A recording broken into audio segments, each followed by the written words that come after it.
दोस्तों, बीपीएससी तैयारी 4 काफ़ी करीब है। अगर आप लोग बीपीएससी तैयारी 4 में सफल होना चाहते हैं तो हमारे साथ कंटिन्यू बने रहिए। मैं गारंटी के साथ कहता हूं कि बीपीएससी तैयारी 4 में जो लगभग 15 क्वेश्चन आता है भारतीय राज्य व्यवस्था से और भारतीय पॉलिटी से अगर क्वेश्चन जो आ रहा है 15 क्वेश्चन, तो 15 क्वेश्चन को मैं आप लोग को 100% रेशियो के साथ, कितना 100% रेशियो के साथ मैं आपको कवर कराऊंगा। एक भी क्वेश्चन गलत नहीं होने दूंगा। लेकिन आप लोग का क्या चाहिए, एक कंटिन्यूटी के साथ हमारे साथ बने रहिए। एक एक लाइन को सुनिए। मैं आर्टिकल 19 पढ़ा रहा हूं तो 19 के बारे में समझिए। अब ध्यान से निकाल दीजिएगा आप क्या पढ़ रहे थे। अभी 19 समझिए, फिर आगे जो बताऊंगा वो समझिए। ऐसे कीजिएगा, नोट्स बनाते रहिएगा, फिर आपकी सफलता 100% निश्चित है। चलिए वीडियो शुरुआत करते हैं। समझते हैं कि हमारे देश में जब संविधान लागू हुआ तो बात हुआ कि अगर किसी व्यक्ति को कुछ बोलना है, जैसे मान लीजिए हम तो अभी तक गुलाम थे और गुलामी की जंजीर तोड़कर जैसे हम बाहर आए, तो बाबा साहब अम्बेडकर ने कहा कि अभी तक हम गुलाम थे, कुछ सरकार के खिलाफ कुछ बोल नहीं पा रहे थे, अपने अधिकार के खिलाफ कुछ बोल नहीं पा रहे थे, हम दबे कुचले, हम पीड़ित लोग थे। तो क्या ऐसे ही जिंदगी हमारी चलेगी? जो दबे पिछले हमारे समाज के वंचित वर्ग के लोग हैं, क्या उनकी जिंदगी ऐसे ही चलने वाली है? क्या उनका अधिकार नहीं मिलेगा? इसी सब को लेकर आज संविधान में एक अनुच्छेद डाला गया जिसको है अनुच्छेद 19 कहा गया। अनुच्छेद 19 क्लॉज 1 में कहा गया कि अभिव्यक्ति की स्वतंत्रता, तुम बोल सकते हो भाई, तुम अपने अधिकार के लिए लड़ सकते हो। लोकतंत्र में तुम्हारा अधिकार के खिलाफ कोई नहीं जाएगा। कहा गया कि अगर तुम भाषण देना चाहते हो, अगर तुम्हें लगता है कि तुम अच्छा बोल पाओगे, भाषण दे पाओगे, भाषण दो, कोई दिक्कत नहीं है। तुम्हें लगता है कि तुम अच्छा लिख पाओगे, लिखने से प्रिंट मीडिया, अगर हम प्रिंट मीडिया की बात करते हैं, तो प्रिंट मीडिया यहीं से आया है। हमारे संविधान के अनुच्छेद जो 19 के 1 से जो लेखन की बात की गई है, जिसमें जो प्रकाशन की बात की गई, यहीं तो प्रिंट मीडिया निकला है। अन्य माध्यमों से, इसी से सोशल मीडिया भी निकला है। इसी से सोशल मीडिया, आजकल हम सोशल मीडिया यूज कर रहे हैं। अपने फेसबुक पर जो मन में आता है वो लिखते हैं, हमारे प्रधानमंत्री के खिलाफ लिखते हैं, राष्ट्रपति के खिलाफ लिखते हैं, हमारे देश के राज्य के मुख्यमंत्री बिहार के मुख्यमंत्री नीतीश कुमार के खिलाफ लिखते हैं। इतना अधिकार हमको दिया कौन? इतना अधिकार हमारे संविधान के अनुच्छेद 19 के क्लॉज 1 में जो दिया गया, अभिव्यक्ति की स्वतंत्रता मिलता है। अगर मान लीजिए कि मुझे बिहार में मैं हूं और मुझे एक सभा बनाना है, सभा का मतलब है कि हम 4 लोग मिलकर सोच रहे हैं कि एक पार्टी बनाए, हम सोच रहे हैं कि अपने अधिकार के लड़ने के लिए एक संगठन बनाए। जिसे बहुत देखते हैं, क्षत्रिय संगठन, ब्राह्मण संगठन, जादू संगठन, हर लोग अपने संगठन बनाए। इस संगठन बनाने का अधिकार कौन दे दिया? किसने दिया? बाबा साहब अम्बेडकर कहते थे कि संगठन बनाने का अधिकार भी होना चाहिए भाई। अपने अधिकार के, जैसे इतिहास देखेंगे तो कांग्रेस एक संगठन था और आजादी दिलाई, वैसे ही हमारे देश में अगर खिलाफत होता है, हमारे देश में अगर करप्शन बढ़ता है, हमारे देश में अगर राजनेता कुछ ऐसे काम करते हैं जो देश के हित के लिए नहीं है, तो उस सिचुएशन में हम एक ऐसा ग्रुप बनाएं और ग्रुप बना कर काम करें।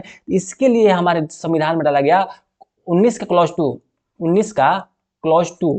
इस क्लॉज 2 में क्या डाला गया है कि शांतिपूर्ण और बिना हथियार के एकत्र होने का अधिकार। कहा गया सभा करने का अधिकार, हम लोग मिलजुल कर एक सभा कर सकते हैं, अपनी बातों को रख सकते हैं, सुन सकते हैं। इतना ही नहीं, और बात हुआ क्या, बिहार रहने वाला व्यक्ति, अगर बिहार में रहने वाला व्यक्ति, और देखिए इसी से निकलता है, पहले बताने से पहले समझा दूं, इसी से जुड़ा हुआ एक और है, इसका नाम है संघ बनाने का अधिकार। संघ बनाने का अधिकार मतलब कोऑपरेटिव सोसाइटी। अगर आप कोऑपरेटिव सोसाइटी के बारे में सुने होंगे, क्या है, कुछ लोग मिलके और एक शुरुआत करते हैं। जैसे अमूल के बारे में पढ़े होंगे, अमूल का दूध आता है, अमूल का दूध आता है। तो अमूल क्या है, एक कोऑपरेटिव सोसाइटी है। यहाँ से लोग मिलकर, आपस में कुछ लोग मिलकर एक उद्योग विकसित करते हैं, उद्योग के माध्यम से काम करते हैं। तो कोऑपरेटिव सोसाइटी के विचार भी कहाँ से निकला? हमारे अनुच्छेद 19 के क्लॉज 3 से निकला। इसके बाद हम बोलते हैं, जैसे मान लो आप बिहार में रहते हो, और बिहार में अगर रहते हो, आपको जाना कहाँ है? आपको मान लीजिए हिमाचल प्रदेश में जाकर आपको रहना है, क्योंकि आपको बर्फीला इलाका बहुत पसंद है। तो क्या आप हिमाचल प्रदेश में जा सकते हो? ये हमारे संविधान का अनुच्छेद 19 कहता है बिल्कुल आप जा सकते हो। आप 19 अधिकार देता है कि आप हिमाचल प्रदेश जाओ, 19 अधिकार देता है कि आप जाओ यहाँ पे जमीन खरीद लो भाई, कोई दिक्कत नहीं है। आप घर बना लो, रहो, कोई दिक्कत नहीं है। यहाँ पे अगर चाहते हो, हमारा अनुच्छेद का जो 19 का जो क्लॉज जी है, वो कहता है कि तुम जाओ भाई यहाँ पे व्यापार करो, कोई दिक्कत नहीं है। तुम्हारे रोजगार के बारे में बात की गई है सारे। लेकिन ध्यान रखिएगा, संपत्ति का अधिकार, आर्टिकल 19 के क्लॉज जो 5 था उसमें दिया गया था संपत्ति का अधिकार। लेकिन संपत्ति का अधिकार को यहाँ से हटाकर हटाकर कहा, आर्टिकल 300 आर्टिकल 300 ए में डाल दिया गया। संपत्ति का अधिकार हटाकर आर्टिकल 301 में डाल दिया गया। तब संपत्ति का अधिकार मूल अधिकार नहीं है, लेकिन संपत्ति का अधिकार क्या है? एक संवैधानिक अधिकार है, एक कॉन्स्टिट्यूशनल राइट है, एक फंडामेंटल राइट नहीं है, एक कॉन्स्टिट्यूशनल राइट है। ये ध्यान रखिए। क्वेश्चन बार बार पूछता है कि संपत्ति का अधिकार क्या है। अब ये हम क्वेश्चन देखते हैं।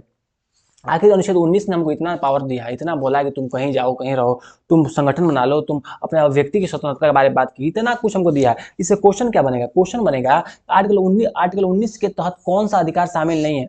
अब व्यक्ति की स्वतंत्रता मैं अभी बताया हूँ शामिल है। धर्म की स्वतंत्रता बिल्कुल नहीं है, इसको हम पढ़ेंगे अनुच्छेद 25 में। अनुच्छेद 25 में धार्मिक स्वतंत्रता की बात की, वहां पढ़ेंगे हम। सभा करने का अधिकार बिल्कुल है। संपत्ति का अधिकार देख लीजिए, संपत्ति का अधिकार नहीं है, कहाँ डाला गया है? 301 में डाला गया है। मैं अभी बताया 300 क में, आर्टिकल 300 क में डाला गया अनुच्छेद में। तो आंसर यहाँ पे 4 दिए, मिसप्रिंट हो गया, यहाँ पे 4 और 2 दोनों होना चाहिए। ये दोनों विकल्प सही नहीं है। आपको एक और एडिशनल इन्फॉर्मेशन दे देता हूँ। जो संपत्ति का अधिकार था 1978 में हमारे देश में एक 44वां संविधान, एक कॉन्स्टिट्यूशन अमेंडमेंट किया गया। उस समय जनता पार्टी की सरकार थी, मोरारजी देसाई देश के प्रधानमंत्री थे। उन्होंने संविधान संशोधन करके संपत्ति के अधिकार को मूल अधिकार से हटा के इसको कहाँ संवैधानिक अधिकार में इसको डाल दिया गया, मूल अधिकार से हटा दिया गया संपत्ति के अधिकार। आगे देख, दूसरा क्वेश्चन कहता है हमारा, दूसरा क्वेश्चन क्या कहता है कि अभिव्यक्ति की स्वतंत्रता प्रतिबंध कब है? कब हम किसी की अभिव्यक्ति की स्वतंत्रता माने किसी के बोलने का अधिकार कब छीन सकते हैं? अगर भाई कोई कुछ बोल रहा है, ठीक है, हम तुमको बोलने का अधिकार दिया हूं, लेकिन तुम्हारे बोलने से हमारे देश खतरा में पड़ जाता है। तुम राष्ट्रपति ट्रंप के खिलाफ तुम ऐसे बयान देते हो जिससे हमारे देश की सुरक्षा खतरा में पड़ जाती है। तुम इजराइल के खिलाफ बयान देते हो। तुम मान लीजिए कि चाइना के खिलाफ कुछ ऐसे बयान, अगर चाइना के खिलाफ तुम ऐसे कुछ बयान देते हो जिससे हमारा देश खतरा में पड़ जाता है, हो सकता है जंग हो जाए, उस स्थिति में तुम्हारे बोलने का अधिकार छीन सकते हैं हम। अगर राष्ट्रीय सुरक्षा का मुद्दा हो, सार्वजनिक व्यवस्था का मुद्दा हो, मानहानि से बचाव, अगर जैसे कोर्ट के खिलाफ, कोर्ट ऑफ कंटेंट कहते हैं, अगर हमारे देश का न्यायालय सबसे प्रमुख है, अगर न्यायालय के खिलाफ तुम जज के खिलाफ कुछ बोलते हो कि न्यायालय उचित निर्णय नहीं दे रहा है, ये सब मामला है ना, तो इसके खिलाफ तुमको रोका जा सकता है। ये कहाँ है? मैं आपको पढ़ाया नहीं हूँ, लेकिन देखिए आर्टिकल 1 में आपको अधिकार दिया गया है, ये हमारा राइट के बारे में बात की गई है। लेकिन राइट का प्रतिबंध भी है, आर्टिकल 19 के क्लॉज 2 में राइट का प्रतिबंध भी है। अब प्रतिबंध कहाँ से निकलता है? यहीं से निकलता है, अनुच्छेद 2 में कहा गया राष्ट्रीय सुरक्षा। अगर इस सब देश का मुद्दा हो तो हम युक्त प्रतिबंध लगा सकते हैं।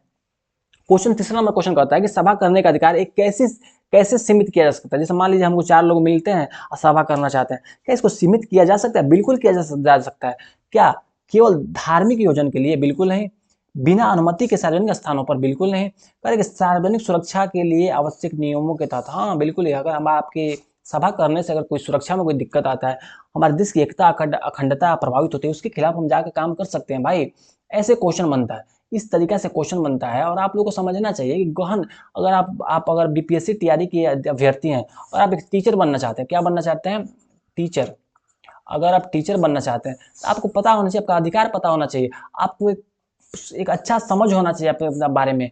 अगर अच्छा समझ होने का माइंड सेट डेवलप होना चाहिए कि विद्यार्थी का अधिकार क्या है, मूल अधिकार क्या है, खुद शिक्षक को पता होना चाहिए। साथ साथ में अगर आपको बीपीएससी तैयारी, अगर आपको बीपीएससी तैयारी 4.0 को क्रैक करना है, तब ध्यान रखिएगा आपको पीवाई क्वेश्चन भी देखना पड़ेगा। जो प्रीवियस ईयर क्वेश्चन है उसको भी समझना पड़ेगा। मैं खुद कोशिश करूंगा पीवाई क्वेश्चन आपको सामने लाऊं, आपको बताऊं। कुछ गलत फहमी होता है, मैं बताया हूँ कि अब व्यक्ति की स्वतंत्रता क्या सीमित नहीं है? बिल्कुल सीमित है।